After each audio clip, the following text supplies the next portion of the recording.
Mobile இல்லாமல் யாராவது இருக்கீங்களா? யாராவது இருக்கீங்களா? பரவாயில்ல, ஒரு ஆள் இருக்காங்க. சரி, இப்போ எல்லாருமே மொபைல் வச்சிருக்கீங்களா? எல்லாருமே இப்போ ஒரு ஆப் யூஸ் பண்றீங்களா? ஒரு ஆப் பண்ண போகும்போது அப்டேட்னு வருதா? ஆப்புக்கு அப்டேட் வருதா? அப்புறம் என்ன ஒரு ஆப் நம்ம போகும்போது அதுல இருந்து இது பண்ணும்போது என்ன பண்ணுது? அந்த ஆப் நீங்க டவுன்லோட் பண்ணுங்க நீ வருதா? அப்ப நீங்க ஒரு ஆப் நீங்க டவுன்லோட் பண்றீங்களா? ஆப்பை நீங்க ஒரு ஆப்பும் நீங்க டவுன்லோட் பண்ணும்போது நீங்க அதுல ஒரு கன்சியூமர். அதை எப்பவுமே நீங்க மனசுல வச்சுருங்க. உங்களுக்கு ரைட்ஸ் இருக்கு. நீங்க அந்த அந்த டைம்லயும் உங்க மென்டல் ஹெல்த்தை நீங்க இன்ஃப்ளூயன்ஸ் பண்ண விடக்கூடாது. உங்க மொபைல்ல மாணவிகளுக்கு எல்லாருக்குமே ஸ்ட்ரிக்டா சொல்றது தான், உங்க மொபைல் உங்க கையில தானே இருக்கு. உங்க மொபைல் வேற யார் கையிலயாவது இருக்கா? இல்ல இல்ல, உங்க மொபைல் உங்க கையில இருக்கா? அப்போ உங்க மொபைல்ல என்னென்ன ஆப் இருக்கணும்னு யார் டிசைட் பண்ணணும்? நீங்க தான் டிசைட் பண்ணணும். யாரோ ஒரு கம்பெனிக்காரன் டிசைட் பண்ணக்கூடாது. புரியுதா உங்களுக்கு? இது உங்களோட மென்டல் ஹெல்த்துக்காக நான் சொல்றேன். ஏன்னா நாங்க ஆஸ் அ ஜட்ஜு ஒரு one year 1.5 before cyber crime, உங்களுக்கு எல்லாருக்குமே இப்போ தெரியும், சைபர் கிரைம் அதிகமான சைபர் குற்றங்கள் அதிகமாயிட்டு இருக்கு. சைபர் கிரைம் கிளாஸஸ் அட்டன் பண்ணும்போது தான் எங்களுக்கே தெரிஞ்சது, ஒரு ஆப்புக்கு பின்னாடியும் நம்மளோட டைம் போகுது. ஃபர்ஸ்ட் நம்மளோட நேரம், நெக்ஸ்ட் நம்மளோட ஹெல்த், தேர்ட் நம்மளோட மென்டல் ஹெல்த், இது எல்லாமே பாதிக்கப்படுது. ஆனா யாரோ ஒரு கம்பெனிக்காரங்க உட்காந்து சம்பாதிச்சுட்டு இருக்காங்க. அவங்க ஜஸ்ட் வீட்டில் உட்காந்துருக்குறாங்க, அவ்வளோதான். உட்காந்து அவங்க ஈஸியாக சம்பாதிச்சுட்டு போறாங்க. பட் நம்மளோடது எல்லாமே ஸ்பாயில் ஆகுதுன்னு சொல்லி அந்த கிளாஸ் அட்டன் பண்ணதுக்கு அப்புறம் தான் எங்களுக்கே புரிஞ்சுது. நான் அதை தான் உங்களுக்கு சொல்றேன். எப்படின்னா, இப்போ நீங்கள் ஒன்றுமே இல்லை, போறீங்க யூடியூப் பார்த்துட்டே இருக்கிறீங்கன்னு வச்சுடுங்க. யூடியூப்ல ஒரு வீடியோ பார்க்குறீங்க. அந்த வீடியோ அப்படியே ஸ்க்ரோல் பண்ணிட்டே போய் பார்க்கும்போது உங்களுக்கு என்ன ஒரு ஆப்ல இருந்து உங்களுக்கு இது வருது. உடனே அந்த வீடியோவை பார்த்துட்டு, சரி இந்த வீடியோ நல்லா இருக்குதே, சரி நம்ம இந்த ஆப்பை டவுன்லோடு பண்ணா என்னன்னு தோணுதா இல்லையா? எல்லாருக்கும் தோணுது இல்ல? உடனே நீங்க என்ன பண்ணுவீங்க? அந்த ஆப்பை டவுன்லோட் பண்ணுவீங்க. நீங்க அந்த ஆப்பை டவுன்லோட் பண்றீங்கல்ல, நீங்க அந்த ஆப்பை டவுன்லோட் பண்ணீங்கன்னா உங்களோட மொபைல் கம்பெனிக்காரங்க அந்த ஆப் கம்பெனிக்காரங்களுக்கு ஒரு அமௌண்ட் உடனே அப்படியே ஆன்லைன்லேயே டிரான்சாக்ஷன் ஆயிரும். நம்ம டவுன்லோடு பண்ற ஒரு ஆப்புக்கும் அந்த கம்பெனிக்காரங்களுக்கு அமௌண்ட் போகுது. இதை நீங்க எப்பவுமே மனசுல, நீங்க உங்க டைம் எல்லாம் வேஸ்ட் பண்ணிட்டு, உங்க லைஃப்பையும் வேஸ்ட் பண்ணிக்கிட்டு, முக்கியமா நம்மளோட மென்டல் ஹெல்த்தை நம்ம பாதிச்சுட்டு நம்ம பாட்டு டவுன்லோட் பண்ணி என்ன பண்றோம்? யாரோ ஒருத்தவங்களுக்கு உட்காந்து சம்பாதிச்சு கொடுக்குறோம். இதுதான் நிதர்சனமான உண்மை. அடுத்து நீங்க என்ன பண்ணுவீங்க? அந்த வீடியோவை டவுன்லோட் பண்ணிட்டீங்க, அந்த ஆப்பையும் டவுன்லோட் பண்ணியாச்சு. அதுல இருந்து என்ன பண்றீங்க? வீடியோ டவுன்லோட் பண்ணிடுறீங்களா? அதுக்கு அடுத்தது என்ன பண்றீங்க? வாட்ஸ்அப்ல ஸ்டேட்டஸ் வைக்கிறீங்களா? அதான பண்றீங்க. அடுத்து வாட்ஸ்அப்ல என்ன பண்றோம்? ஸ்டேட்டஸ் வைக்கிறீங்களா? நீங்க வாட்ஸ்அப்ல ஸ்டேட்டஸ் வைக்கிறீங்களா? ஸ்டேட்டஸ் வைக்க அந்த வாட்ஸ்அப் கம்பெனிக்காரனுக்கு ஒரு ஸ்டேட்டஸ்க்கும் அதுக்கு ஒரு வருமானம். இது உங்களுக்கு யாருக்கா தெரியுமா? நம்ம யாராவது யோசிச்சு பார்க்குறோமா? ஆஸ் ஏ ஒரு கன்சியூமர் நம்மளோட நேரம், நம்மளோட உழைப்பு, நம்மளோட ஹெல்த், இது எல்லாமே ஸ்பாயில் பண்ணி நம்ம யாரோ ஒருத்தவங்களுக்கு உட்காந்து சம்பாதிச்சு கொடுத்துட்டு இருக்கிறோம். இது எல்லாமே நீங்க புரிஞ்சிருக்கணும். ஏன்னா நம்ம எல்லார் கையிலுமே மொபைல் இருக்கு. எல்லாருமே கண்டிப்பா எல்லார் மொபைல்லையும் வாட்ஸ்அப் இருக்கா? வாட்ஸ்அப் இல்லாம யாராவது இருக்கீங்களா? இல்ல, நான் எந்த ஒரு ஆப்பையும் குறிப்பிட்டு சொல்லல. நான் ஏன் உங்களுக்கு சொல்றேன்னா, மொபைல் உங்க கையில இருக்கு. உங்க மொபைல், சரியா? நீங்க மொபைல வாங்கியிருக்கிறீங்க, எந்த பிராண்டாவும் இருக்கட்டும், பரவாயில்ல. ஆனா உங்க மொபைல்ல என்ன ஆப் இருக்கணும்னு சொல்லி நீங்க தான் டிசைட் பண்ணணும். உங்களுக்கு எந்த ஆப் எல்லாம் தேவையில்லையோ அது எல்லாமே டெலீட் பண்ணிருங்க. இதான் உங்களுக்கு நல்லது. நான் அந்த கிளாஸ் அட்டன் பண்ணிட்டு சாயங்காலமே வந்ததுக்கு அப்புறம் ஃபர்ஸ்ட் செஞ்ச வேலையே அதுதான். மொபைல்ல எது தேவையில்லாம ஆப் நம்ம யூஸ் பண்ணாமலே கூட நிறைய ஆப்ஸ் வச்சிருப்போம்ல, எல்லாத்தையும் டெலீட் பண்ணது தான் ஃபர்ஸ்ட் வேலை. ஏன்னா நீங்க அதை டவுன்லோட் பண்ணி வச்சிருந்தாலும் நீங்க அதுக்கு ஒரு கஸ்டமரா தான் இருப்பீங்க. அந்த ஆப்புக்கு என்ன பண்ணணும்? நம்மளோட கம்பெனி ஒன்று ஃபோனோ இல்லை அந்த யூஸ் பண்ணுற நெட்வொர்க் கம்பெனியோ அவங்களுக்கு அமௌண்ட் கொடுத்து தான் ஆகணும். நான் என்ன இது என்ன நீங்கள் எல்லா ஆப்பையும் டவுன்லோட் பண்ணி வச்சுக்கிட்டு ஒன்றொன்னா ஸ்க்ரோல் பண்ணி பார்த்துட்டு உங்கள் டைமை வேஸ்ட் பண்ணுறீங்களே, இதுவே உங்களுக்கு ஒரு பெரிய டிப்ரெஷன் ஆகும் கடைசியில். அதனால ஃபோன் உங்கள் கையில் இருக்கிறது உங்களுக்கு வந்து ஆஸ் எ உமன் வந்து உங்களுக்கு ரொம்ப நல்லது தான். நிறைய விஷயங்கள் நம்ம தெரிஞ்சிருக்கலாம். ஒரு பாதுகாப்பு கூட, எங்கேயும் நம்ம 4 இடத்துக்கு போகிறோம், உடனே ஒரு மெசேஜ் அனுப்பணும், அவங்களுக்கு ஒரு இன்ஃபர்மேஷன் சொல்லணும். அதனால நமக்கு ஃபோன் வந்து ரொம்ப மஸ்ட்டு. ஆனால் அந்த ஃபோன் வந்து நம்மளோட மென்டல் ஹெல்த்தை எப்படி பாதிக்காமல் பார்க்கணும்னு ஃபஸ்ட்டு நம்ம யோசிக்கணும். நம்மளோட மென்டல் ஹெல்த்து தான். ஃபோனு உங்களுக்கு இப்போ 2 ஆப்ஷன் கொடுக்குறோன்னு வச்சுடுங்க. உங்களுக்கு ஃபோன் முக்கியமா, உங்கள் மென்டல் ஹெல்த் முக்கியமா? ஆப்ஷன் கொடுத்தா எது நீங்கள் சொல்லுவீங்க? மென்டல் ஹெல்த் தானே. அப்போ அதுக்கு தான் நீங்கள் டாப் ப்ரியாரிட்டி கொடுக்குறீங்கன்னா, ஃபோனில் தேவையில்லாத ஆப்ஸை வந்து டவுன்லோடு பண்ணாதுங்க.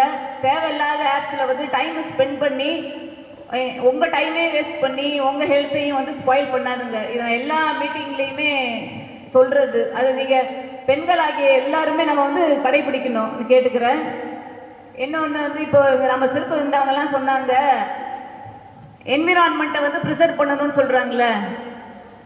இது நீங்கள் எல்லாருமே வந்து இப்போ நீங்கள் எல்லாரும் நினச்சிருக்கலாம், என்ன எப்போ பார்த்தாலும் எல்லாருமே என்விரான்மெண்ட்டை ப்ரிசர்வ் பண்ணணும்னு சொல்கிறாங்களே. நீ யோசிக்கலாம், ஏன் வந்து எல்லாரும் என்விரான்மெண்ட் ப்ரிசர்வ் பண்ணணும் சொல்கிறாங்கன்னு எனக்கா யோசிச்சிருக்கீங்களா? இப்போ நம்ம தானே கன்சியூமரு, நம்ம எல்லாருமே கன்சியூமரா? அப்போ நமக்கு வந்து இந்த வேர்ல்டு கன்சியூமர் ரைட்ஸ் டேன்னு ஒன்று செலிப்ரேட் பண்ணுறோம். நமக்கு ரைட்ஸ்ன்னு ஒன்று இருந்ததுன்னா லயபிலிட்டின்னு ஒன்று இருக்கும். நமக்கு உரிமைகள் இருந்தால் என்ன சொல்கிறது, நம்ம கடமைகள் இருக்குது. ரைட்ஸ் இருந்தால் லயபிலிட்டி கம்பல்சரி இருக்கும். நம்ம ரைட்ஸை வந்து நம்ம கேட்குறோன்னா நம்மளோட லயபிலிட்டி நம்ம ஃபஸ்ட்டு வந்து நமக்கு என்ன லயபிலிட்டி நம்ம அதை வந்து ப்ராப்பராக பண்ணாதான் நமக்கு வந்து என்ன நம்ம ரைட்ஸை கேட்குறதுக்கே தகுதி இருக்குது. அப்போது நம்ம வந்து ஆஸ் எ கன்சியூமராக நம்மளோட என்விரான்மெண்ட்டை ப்ரிசர்வ் பண்ணால் மட்டும்தான் நம்ம ஆஸ் எ கன்சியூமராக நம்ம என்ன நம்மளோட ரைட்ஸை வந்து கேட்குறதுக்கே நமக்கு தகுதி இருக்குது.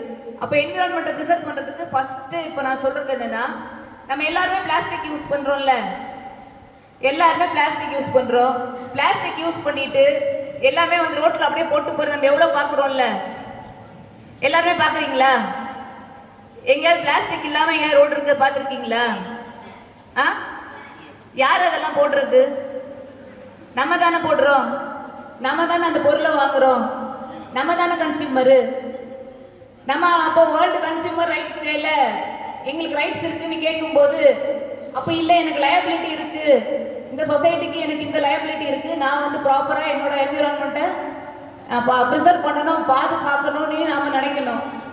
நம்ம ரைட்ஸை பற்றி பேசும்போது நமக்கு என்ன லயபிலிட்டி இருக்குது ஆஸ் எ கன்சியூமர், அதையுமே நம்ம எப்போவுமே மனசில் வச்சுருக்கணும். இப்போ அதுக்கு ஒரு சிறந்த உதாரணம் சொல்கிறேன். இப்போ நான் உங்கள் வீட்டில் வந்து அம்மா வந்து உங்களுக்கு சாப்பாடு போடுறாங்கன்னு வச்சுடுங்க.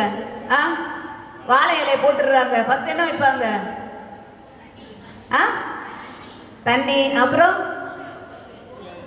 என்னது வாழை இலைக்கு பாருங்க. சவுத் இண்டியன் ஃபுட்டு அப்படியே மனசில் நினச்சிடுங்க. சவுத் இண்டியன் ஃபுட்டு வாழை இலை போட்டுடுறாங்க. அடுத்து என்ன வைப்பாங்க? உப்பு, ஸ்வீட்டு, வாழைப்பழம் வைப்பாங்களா? அப்புறம் பொரியல், அதுக்கு அடுத்து சாப்பாடா, அப்புறம் குழம்பா, சாம்பார், அதுக்கடுத்து அப்பளம், ரசம், மோர், சரி பாயாசம் லாஸ்டா, ஊறுகாய், என்னது அப்பளம் சொல்லியாச்சு. சரி, உங்க அப்பா வந்து இது எல்லாமே வச்சிடுறாங்க உங்களுக்கு.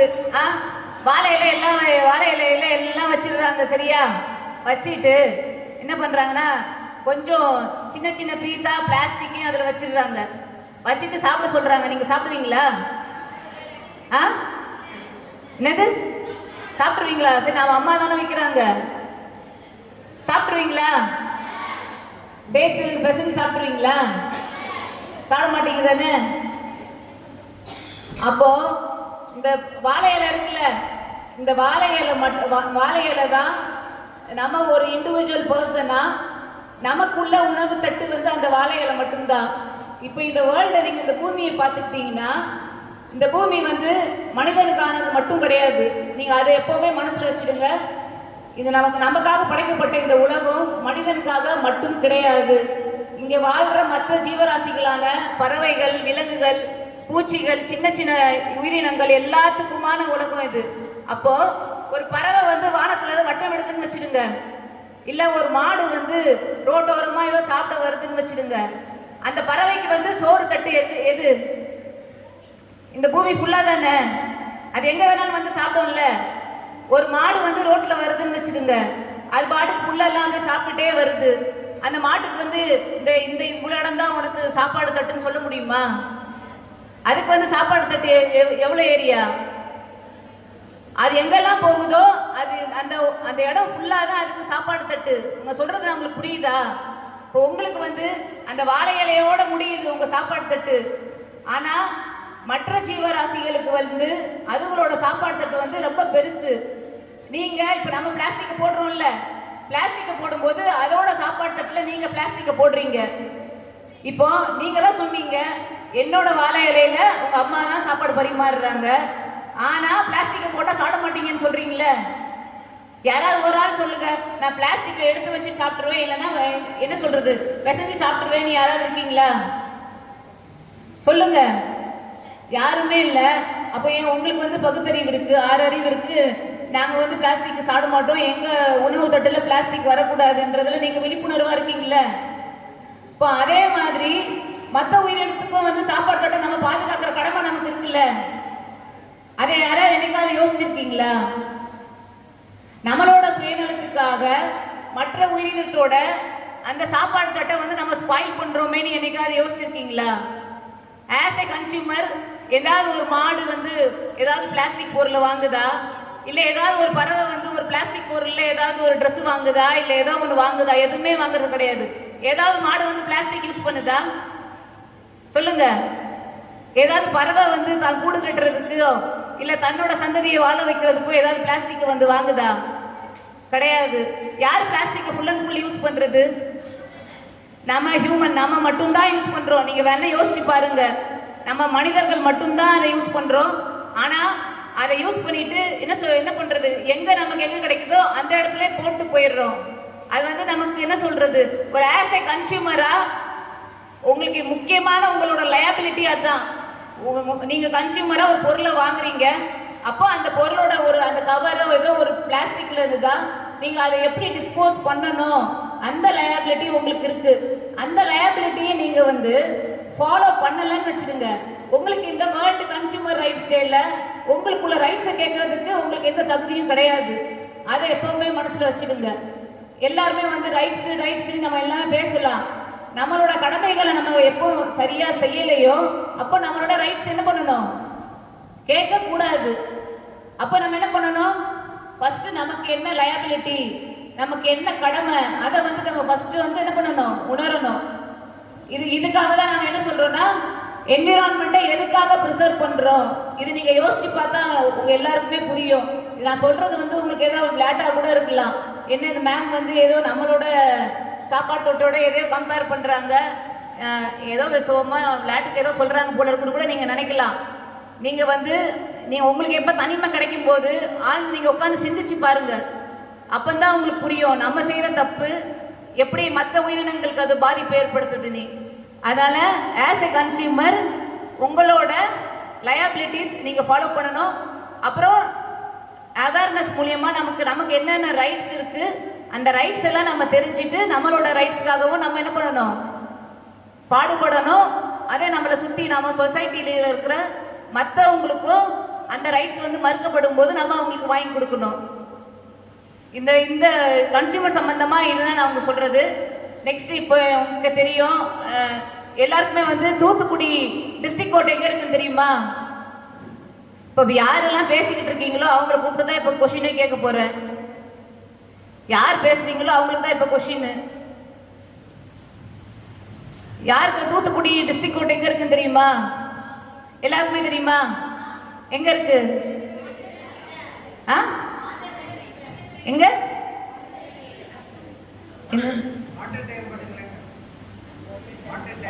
வாட்டர் டேங்க் பக்கத்துலயா? சவுத் போலீஸ் ஸ்டேஷன் இருக்குல்ல, சவுத் போலீஸ் ஸ்டேஷன் இருக்கா? அதுக்கு வந்து ரைட் சைடில் இருக்கு. சின்னதுரை எல்லாருக்குமே தெரியுமா? அதுக்கு வந்து ஆப்போசிட்ல இருக்கு தூத்துக்குடி டிஸ்ட்ரிக்ட் கோர்ட்டு. அந்த டிஸ்ட்ரிக்ட் கோர்ட்ல தான் டிஸ்ட்ரிக்ட் லீகல் சர்வீசஸ் அத்தாரிட்டின்னு ஒரு அமைப்பு இருக்கு. அந்த அமைப்புல தான் நான் வந்து செக்ரட்டரியா இருக்கிறேன். அந்த அமைப்பு எதுக்குன்னா, பெண்கள் வந்து யாரா இருந்தாலுமே அவங்களுக்கு வந்து என்ன சொல்ற எக்கனாமிக்கல் ரீதியா அவங்களுக்கு பணம் இல்லை, அந்த ஒரு இதுக்காக அவங்களுக்கு எந்த ஒரு நீதியும் மறுக்கப்படக்கூடாது. அதனால கவர்மெண்ட்லேயே வந்து குறிப்பிட்ட நல்லா ப்ராக்டிஸ் பண்ணுற அட்வொகேட்ஸ் எல்லாம் வந்து பேனல் அட்வொகேட்ஸாக வச்சு அதில் வந்து என்ன உங்களுக்கு யார் யாருக்கு என்னென்ன ரைட்ஸ் மறுக்கப்படுதோ அவங்க வந்து சொன்னாங்கன்னா எந்த ஒரு காசு செலவு இல்லாமல் இலவசமாக வந்து ஃபுல் கேஸும் ஸ்டார்டிங்லேருந்து கடைசி வரை அந்த கேஸை வந்து நடத்தி கொடுப்போம். பெண்களுக்கு வந்து வருமான வரம்பு எதுவுமே கிடையாது. ஆண்களுக்கு வந்து ஆண்டு வருமானம் வந்து 3 லட்சம் ரூபாய், 3 லட்சம் ரூபாய் வரை அவங்களுக்கு வருமானம் இருந்தால் கிடையாது. அதுக்கு அவங்களுக்கு மட்டும் அந்த வரம்பு இருக்கு. அதுலேயுமே வந்து எக்ஸெப்ஷன் என்னன்னா, மற்ற கம்யூனிட்டிஸ் இருப்பாங்கல்ல, இப்போ எஸ்சி கம்யூனிட்டிஸ், அந்த கம்யூனிட்டி அவங்களுக்குமே எக்ஸெப்ஷன் இருக்கு. இதுதான் வந்து ஒரு பேசிக்கு. ஏன் இப்போ உங்களை எல்லாருக்குமே அதை சொல்றேன்னா, இப்போ உங்களுக்கு நீங்க கல்லூரி காலம் தான், இப்போ காலேஜ் படிச்சுட்டு இருக்கீங்க, இப்போ உங்களுக்கு அது எதுவுமே தேவைப்படாது. மோஸ்ட்லி உங்களுக்கு தேவைப்படலனாலும் இப்போ உங்கள் ஃப்ரெண்ட்ஸோட ரிலேட்டிவ்ஸ் இருப்பாங்க, உங்களோட ரிலேட்டிவ்ஸ் இருப்பாங்க, இல்லை உங்களுக்கு தெரிஞ்சவங்க யாராவது இருப்பாங்க, அவங்களுக்கு வந்து ஏதாவது பாதிப்பு ஏற்பட்டிருக்கலாம். ஆனால் அவங்களுக்கு வந்து குடும்ப சூழ்நிலை காரணமாகவோ அவங்க வந்து அவங்களோட வருமானம் இல்லாத காரணத்தினாலேயோ அவங்களுக்கு வந்து நாங்கள் கேஸை ஃபைல் பண்ண முடியல, கோர்ட்டில் நாங்கள் எப்படி அணுகிறதுன்னு கூட அவங்களுக்கு யோசிச்சுட்டே இருப்பாங்க நிறைய பேர். அப்படி இருந்தாங்கன்னா அவங்களுக்கு நீங்கள் தயவு செஞ்சு சொல்லுங்கள், தூத்துக்குடி டிஸ்ட்ரிக்ட் கோர்ட்டில் வந்து இந்த அமைப்பு இருக்குது, நீங்கள் அங்கே போங்க, அங்கே போனீங்கன்னு அங்கே போங்க. அவங்க கரெக்டாக எல்லாமே நாங்கள் எல்லாமே ப்ராப்பராக வந்து அவங்களுக்கு ஃபர்ஸ்ட்லேருந்து ஸ்டார்டிங்லேருந்து எண்டு வரை நாங்கள் எல்லாமே செஞ்சு கொடுப்போம். இது வந்து பெண்களுக்கு வந்து கண்டிப்பாக சொல்லுங்கள், ஏன்னா அவங்க தான் வந்து ரொம்ப பயன்பெறுறதே அவங்க தான். அப்புறம் என்ன உமனுக்கு வந்து 181 ஸ்டாப் சென்டர்னு ஒன்று இருக்குது. அது எல்லாருக்குமே நீங்கள் உங்கள் ஆஸ் ஏ உமன் வந்து கண்டிப்பாக எல்லாருக்கும் தெரிஞ்சிருக்கணும். 181 நம்பரு. இப்போ நம்ம போலீஸ்க்கு ஃபோன் பண்ணால் எதில் ஃபோன் பண்ணுறோம்? ஆம்புலன்ஸ்க்கு, சைல்டு ஹெல்ப் லைனு, என்னது? அதே மாதிரி விமனுக்கு வந்து ஒரு ஹெல்ப் லைன் இருக்கு. விமனுக்கு அது எப்படின்னா 1 ஸ்டாப் சென்டர்னு. அது நம்ம தூத்துக்குடி டிஸ்ட்ரிக்ட் கோர்ட்டுக்கு பேக் சைடில் தான் அந்த பில்டிங் இருக்கு. அது ஒன்லி எக்ஸ்க்ளூசிவ் ஃபார் உமன். அது வந்து 181. இந்த நம்பரும் நீங்கள் ஆஸ் ஏ உமனாக நம்ம கண்டிப்பாக ஞாபகம் வச்சுருக்கணும். யாராவது பெண்கள் பாதிக்கப்பட்டாலுமே அந்த நம்பரை அவங்களுக்கு கொடுக்கணும். அவங்களுக்கு கொடுத்துட்டு நீங்கள் அவங்கக்கிட்ட அந்த நம்பருக்கு ஃபோன் பண்ண சொன்னீங்கன்னா அவங்களே வந்து அவங்கள ரெஸ்கியூ பண்ணுவாங்க. ஏன்னா இப்போ ஒரு 2 மாதத்துக்கு முன்னாடி நடந்த சம்பவம், ஒரு உமன் வந்து ஒரு கை குழந்தையோட வச்சுட்டு அவங்க ஹஸ்பண்ட் வந்து என்ன சொல்லணும்னா, ஃபர்ஸ்ட் வந்து ஆல்கஹாலுக்கு அடிக்ட் ஆகுறாங்க. அதுக்கப்புறம் பார்த்தீங்கன்னா மற்ற நார்கோட்டிக் ட்ரக்ஸு, நிறைய ட்ரக்ஸுக்கு வந்து அவங்க அடிக்ட் ஆகி அவங்க குழந்தையவே அடிக்கிறது, அவங்க உமனே அடிக்கிறது. அதே மாதிரி என்ன பண்ணிட்டாங்க, ரொம்ப அடிச்சுட்டாங்க. ஒரு நாள் அடித்து கையிலெல்லாம் ஃபுல்லாக காயம். குழந்தையும் பார்க்காம குழந்தையும் அடிச்சிருக்கிறாங்க. குழந்தைக்கும் ஒரு கையில் அடிபட்டுடுச்சு. நைட்டு கிட்டத்தட்ட எப்படி ஒரு 9:30 மணி இருக்கும். அப்போ நாங்கள் இன்னொரு இடத்துல வந்து மீட்டிங் போட்ட இடத்துல இன்னொரு லேடி வந்து அவங்க சொல்லியிருந்தாங்க, இதை மாதிரி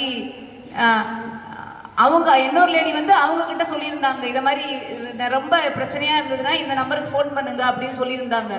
அப்போ வந்து அவங்க ஃபோன் பண்ண உடனே அவங்க அப்புறம் எங்கள் ஆஃபீஸ்க்கு வந்தாங்க. அங்கேருந்து திரும்ப நாங்கள் வந்து அங்கே 181 ஸ்டாப் சென்டரில் சேர்த்துட்டோம்.